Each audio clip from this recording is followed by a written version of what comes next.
At Cocktail Conversations, candid insights from startup founders, entrepreneurs, and thought leaders from around the globe.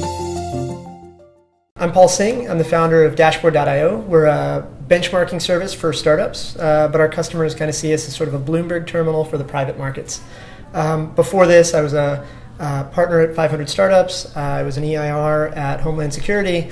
Did some time at AOL, Symantec, CarMax, and I even had gas stations at one point. So Dashboard actually is years old. So I think it's now, our first code commit was 3 years ago, and it sort of took a back burner as we were building 500 Startups.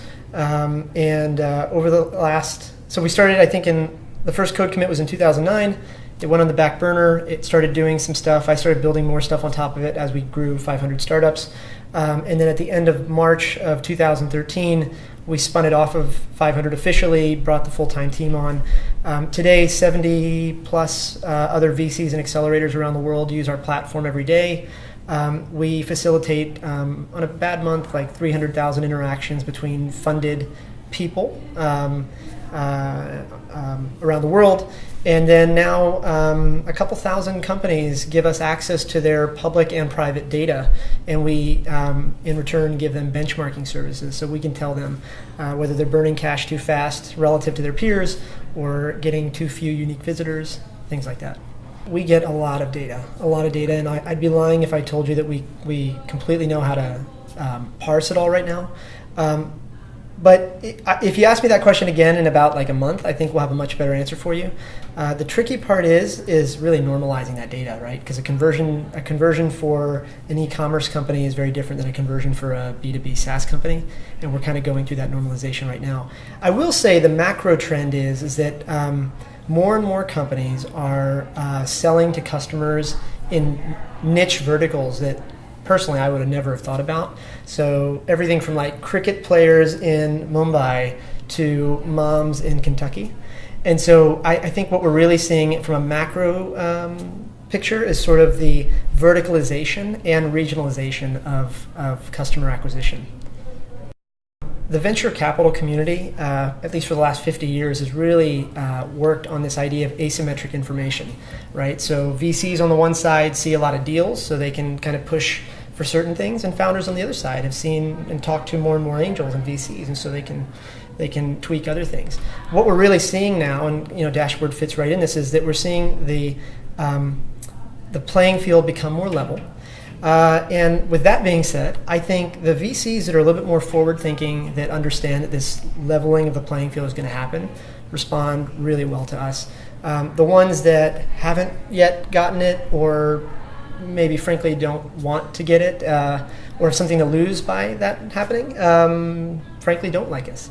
That being said, though, our direct real customers aren't really the VCs. Certainly we do have products for them. The real customer for us is the LP. And what that is an LP is a limited partner.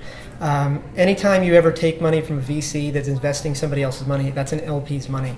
And these LPs are investors in other multiple funds, and they love us because we give them a way to actually objectively measure venture firm A from venture firm B in a completely independent way of what the partner of that VC firm might be telling them.